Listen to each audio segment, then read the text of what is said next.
ঠিক আছে না খাবে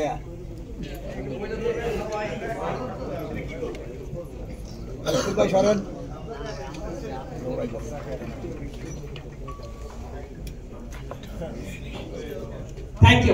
থ্যাংক ইউ সবাইকে।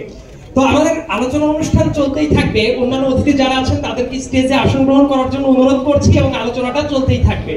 তবে সবাইকে আসন গ্রহণ করার জন্য বলা হলেও